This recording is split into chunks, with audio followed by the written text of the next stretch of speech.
All right. It's Saturday, it's snowing, kids are grounded, nothing to do. What better time to get started on some rock magnets? So, I've been asked to show basically how to set these wheel weights up, how to get them to work properly.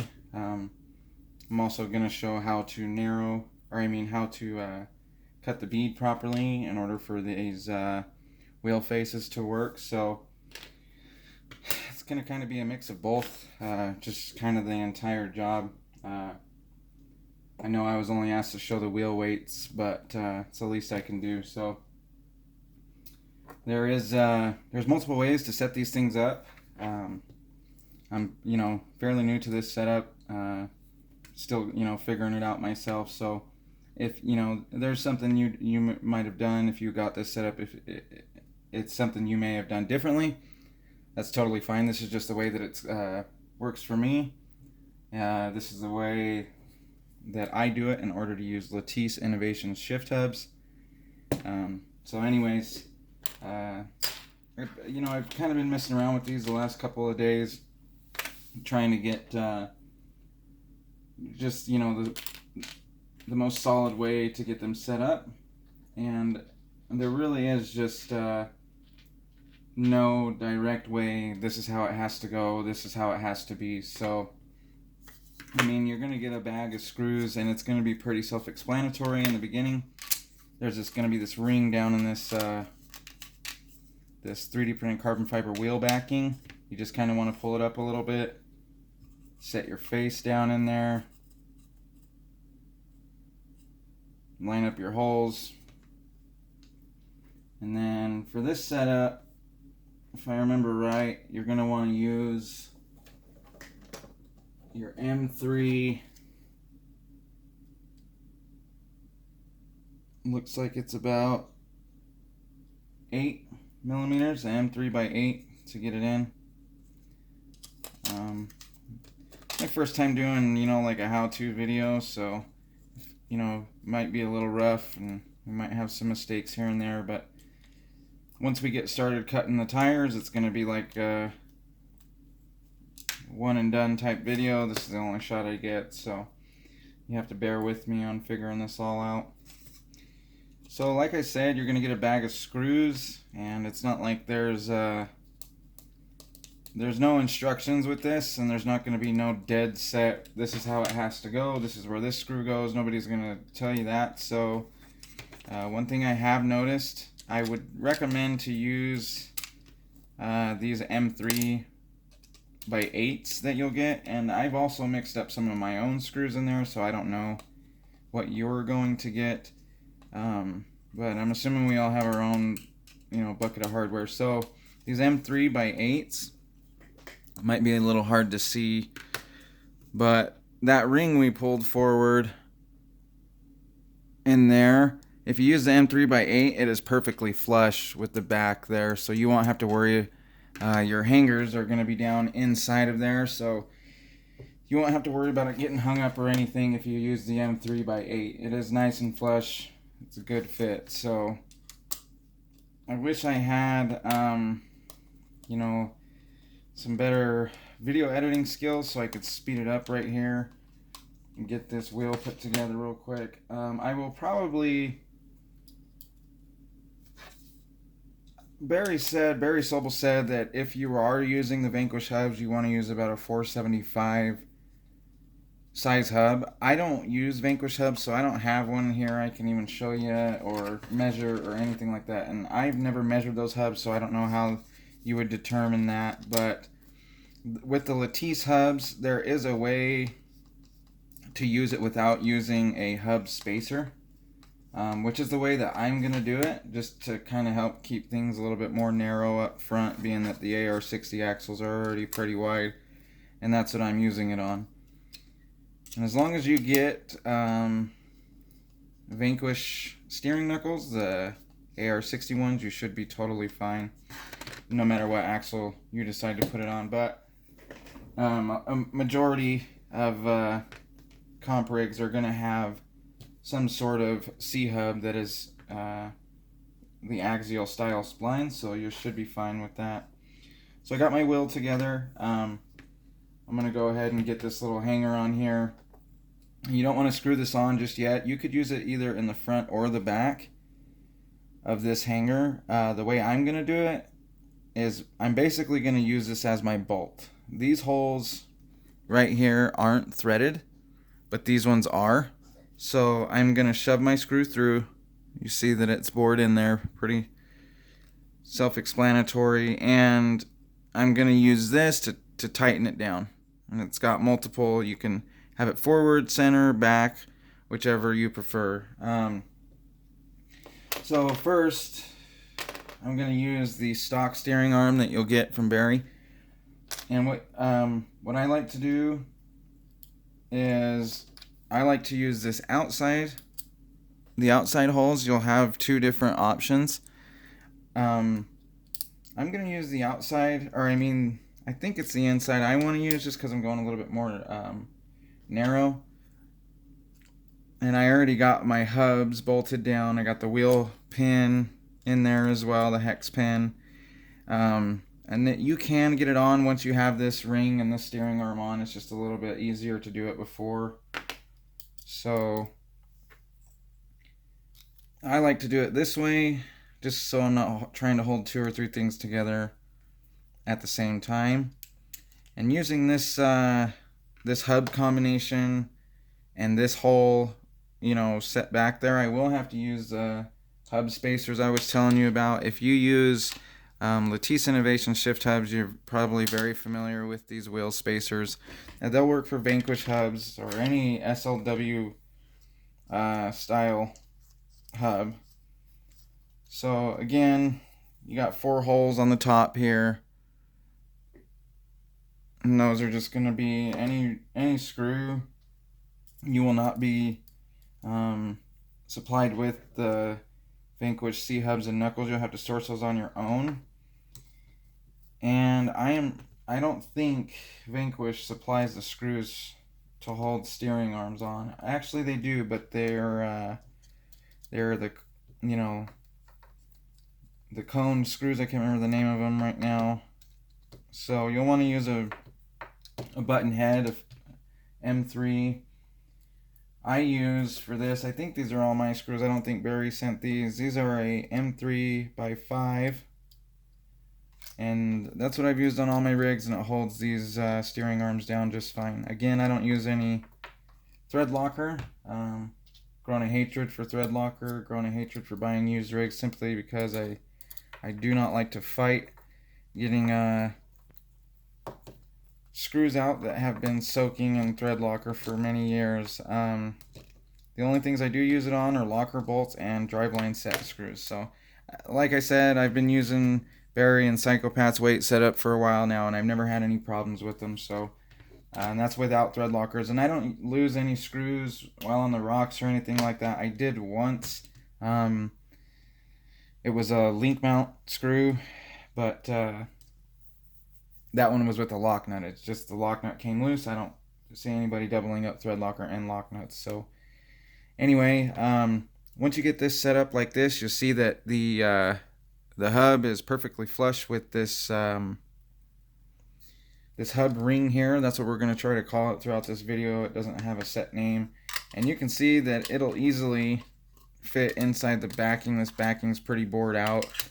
But if you use it like that, your steering arm isn't going to let it sit flush. So that's the reason that I'm going to use this hub spacer. Now before I put this hanger in, I'm going to go ahead and fill it up with my tungsten slugs. I won't run this many weights. There's enough room for 9 slugs. I won't run that many. I use 5 slugs up front on my personal Sporty. This is for the loaner, and I figured just for this video we would just load it up just for fun. They are pretty heavy. I did weigh them for somebody asking on Instagram, and I think they were 5.7 ounces fully loaded, which is, in my opinion, that's way too much for my driving style. And it just, running that much makes it feel like something's going to break up front or something.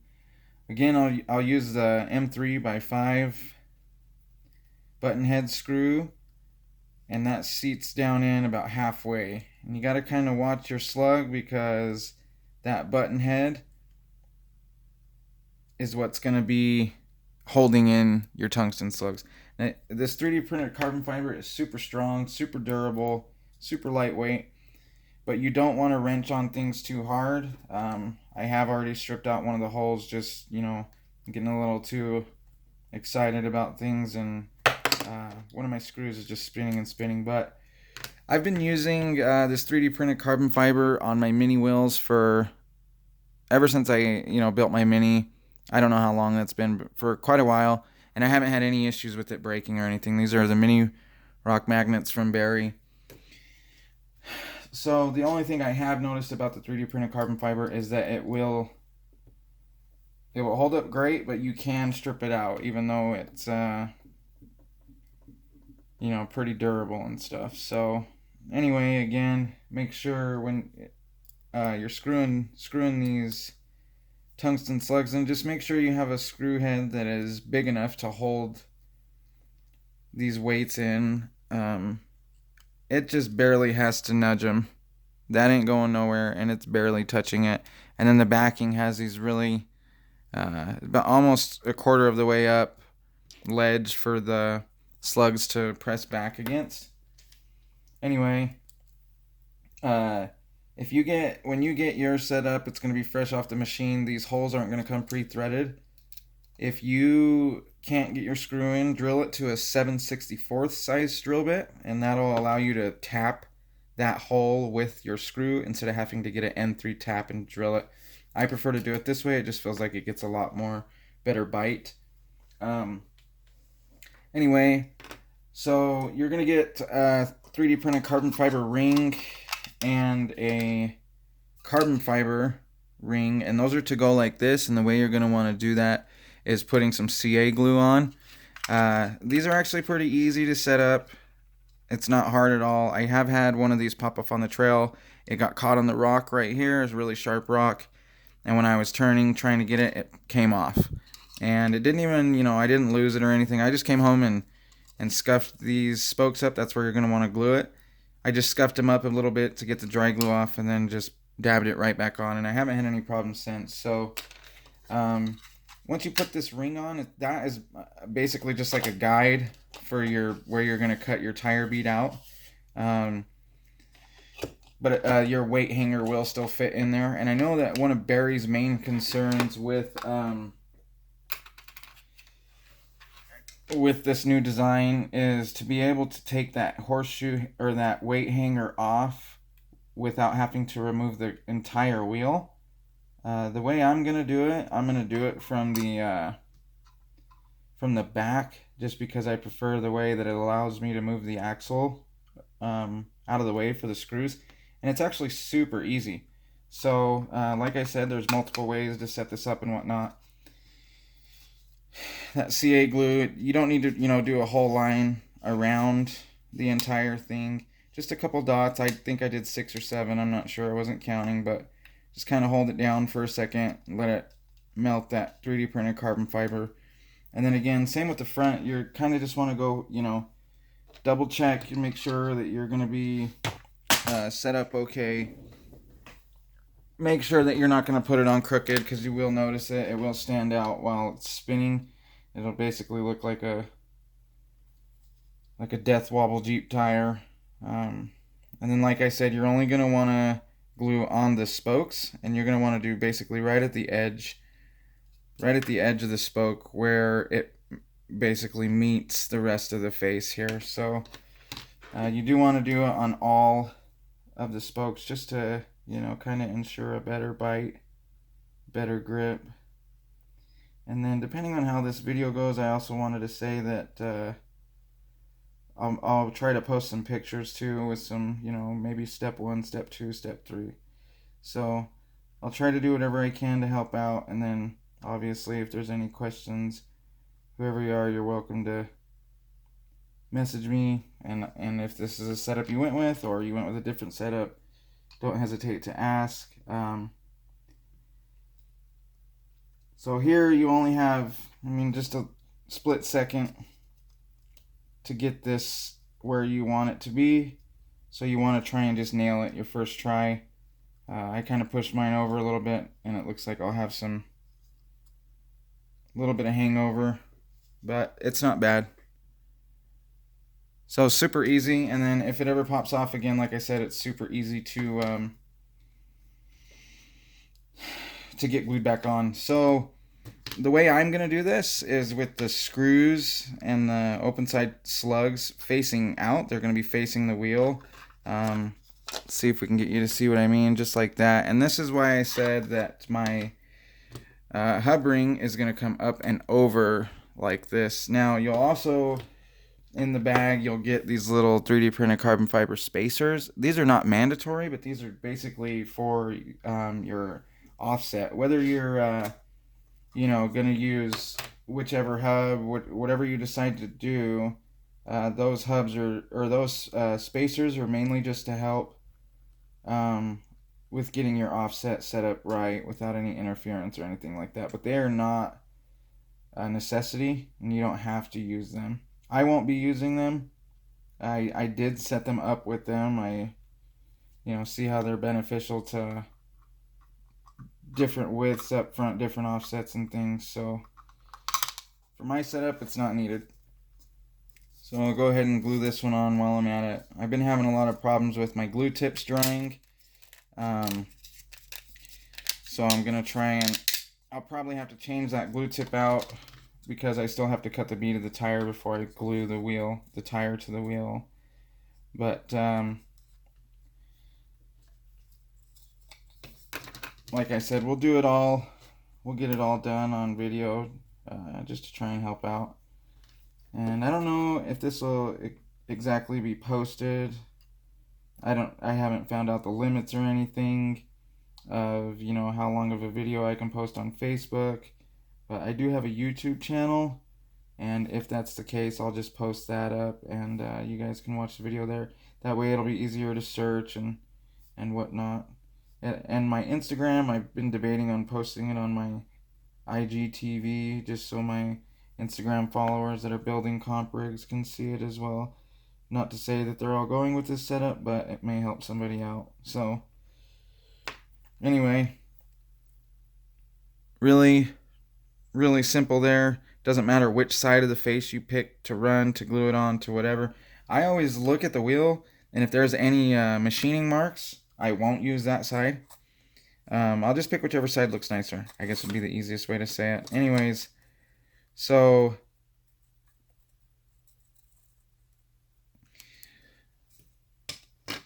now what I like to do is I like to set mine down in there. Make sure, it's not interfering with anything. Make sure it's not, crooked and whatnot. And again, you'll just want to put this up and over. And I'm actually forgetting to put my hub spacer on there. So it is a little bit difficult to get on camera because I got to keep it tilted up. But anyway, pretty self-explanatory there as well. You also won't be supplied with hub screws, so you'll have to get those on your own. There's a couple good kits out there. K&K offers, like a big, I think it's called a builder's bag or something. So, a lot of hardware I'm sure we all have. So, I can measure these ones, but I don't know what size hub or spacer you're going to use. But this is what I'm going to use. I'll be taking this wheel back off, so for now I'm only going to use 2, but I do recommend that you use all 6. I used to run 3, but then I got told by a couple guys who make parts that to run all 6. So I've been doing it ever since, and it hasn't saved me any weight not to run those, so it's totally fine that way. And if you notice, once you get this weight bolted up, you're going to have a little bit of resistance from that steering arm. And that's just because, for one, it's because of the size of hub spacer I decided to use. And for 2, these things are fresh off the machine. So, they haven't been polished down, and they aren't just these, ready to go things. I mean, they are. I put them on every single setup I've gotten from, doesn't matter which company. Sometimes things rub and whatnot, and I just run it like that until it stops. It's usually gone by the first or second pack. It's usually not like a big problem. If there's a bunch of resistance or anything, then yeah, obviously something's not set up right.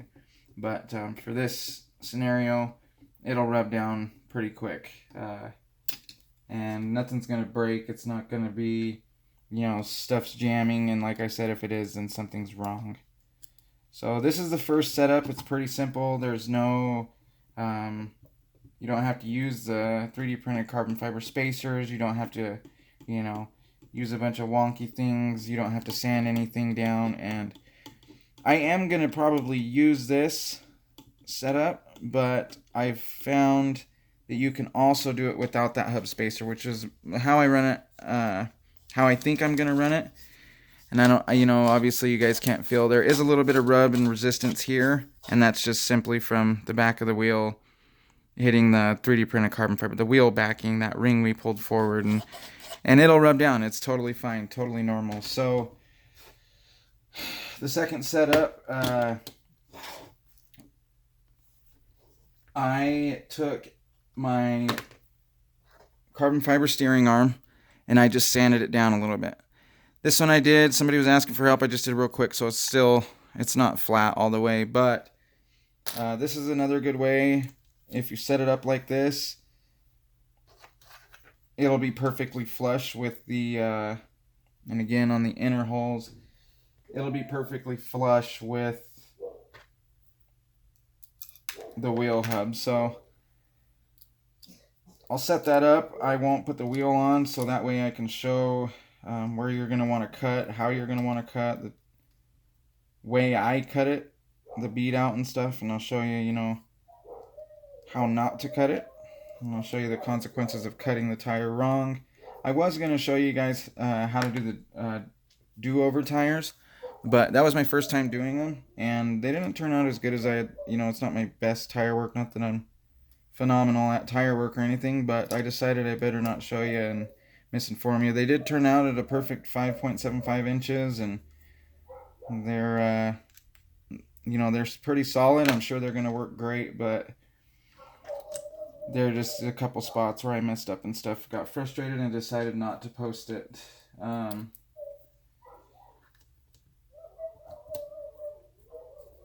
Get these screws, get this held down real quick. And so now you can see that being that I sanded this carbon fiber steering arm down, axial slop, but you can see that the hub is nice and flush there. So now when I put my face on, now it'll just sit nice and flush and be able to, it'll rub like I said, for the first pack or two, but it'll go away. And like I said, I still need to sand that carbon fiber steering arm down a little more, but that is if you don't want to use those hubs and you want to get a little bit more narrow up front, that is what you want to do. There's nothing wrong, absolutely nothing wrong with shaving these off. I've shaved them off on my Psycho Pat setup. I haven't sanded them down all the way, but this is the way I got the wheels to work with the Latisse hubs and the Psycho Pat hangers. Again, the new wheel design from Barry, they work flawlessly with the old Psycho Pat weight hangers, and I'll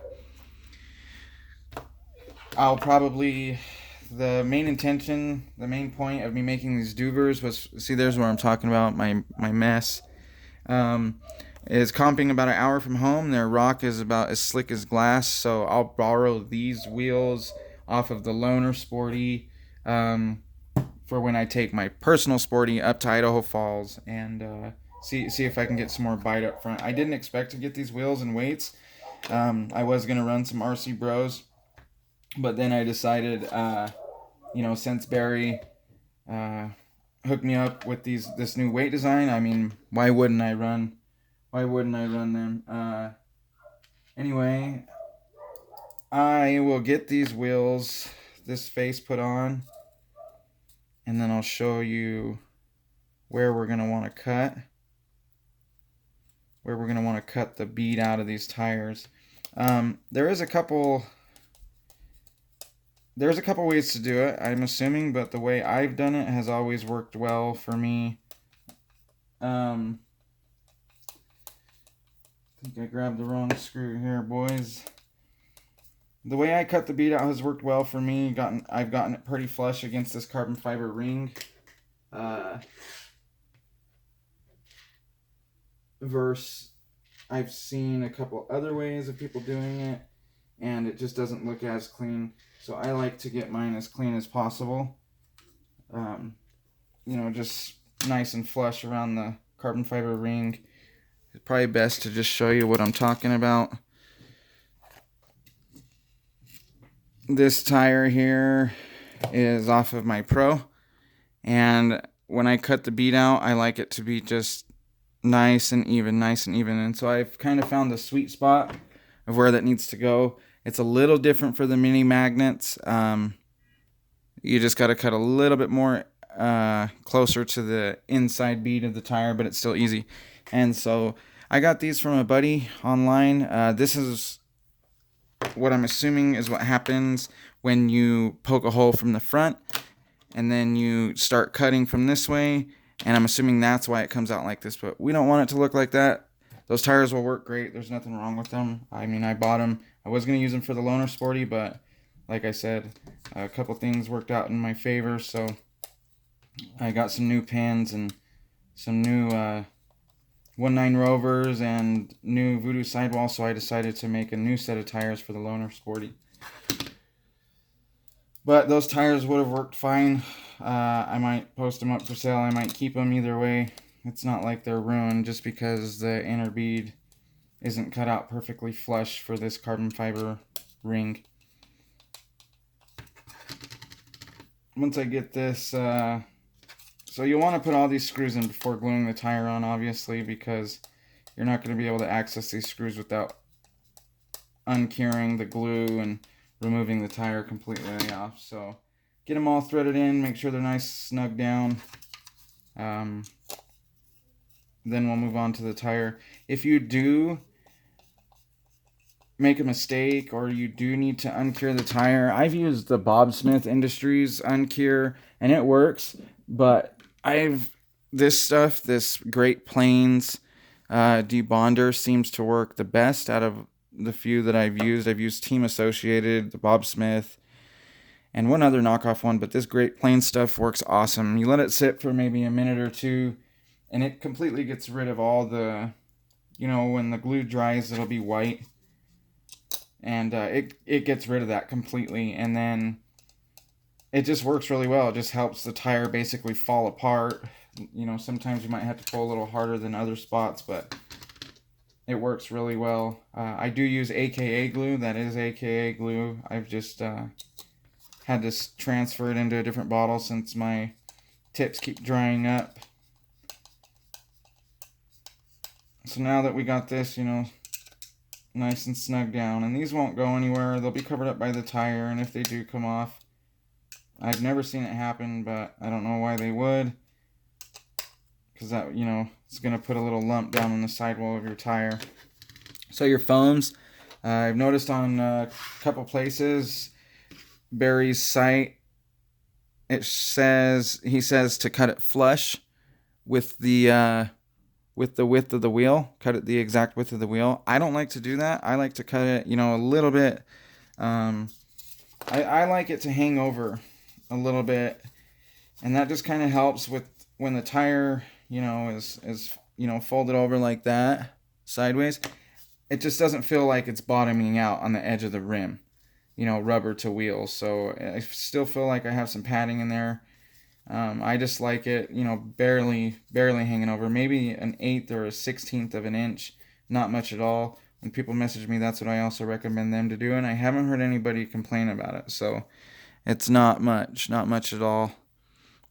And that's how, when you narrow the foam, you'll want to cut in just a bit. Don't cut the whole thing and then go down the straight line. You want to just cut in a bit and then, follow the straight line you made with the permanent marker all the way around instead of cutting and having a straight piece of foam. So anyway, that explains the foam part. So you're only going to use the outer core of a Crawler Innovations foam. Some people like to run mediums up front. Some people like soft. Some people, there's all kinds of different combinations. For this one, I went with the narrow from Crawler Innovations just to see how narrow they were. That's just something that's new I haven't noticed. So I decided to try them out, and I still ended up having to narrow the foams. So this tire is going to be my left front. So that means the silver dot is going to go out. So I'm just putting this on just to show you. I think this is the tire where I seen a hole yesterday, so we'll find out. So these, you're going to have to stretch pretty. It's not hard, but you can, if you did the glue job yourself, you can you can rip your glue off. I did that yesterday. So hopefully I don't rip any spots today. So if you notice, you're going to have too much sidewall. We have too much, and our carbon fiber ring, we need to get the tire basically on the outer edge of that, and it's just not going to work with how much bead we have here. So I'll show you the way I do it. Okay, and like I said, grab this for example again. This is what happens when you come in straight with a tire like this. When you're looking at it like this, you get the bead, you get right lined up right there, and you poke it straight through, and then you grab your scissors and you come through and just cut it out. They're going to come out like this. It's not going to come out very well. I think doing it this way, I think you just have a lot more, how do you say, a lot more understanding of where you're cutting, what you're cutting, and I just try to take my time cutting these beads out. Like, go super slow, make small cuts, whatever I can to make sure it turns out as clean as possible. So what you're going to want to do is you're going to want to, this line here. So you're going to have one step here and the second step here.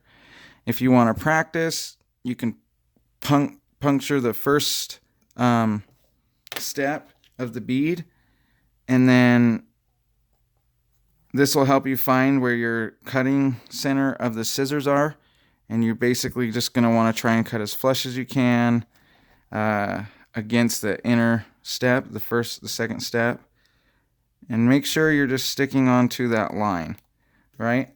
And that's what's when you cut that out, flip it back out. It's a little kind of confusing, but when you cut that out, you're not cutting out what you need to cut out.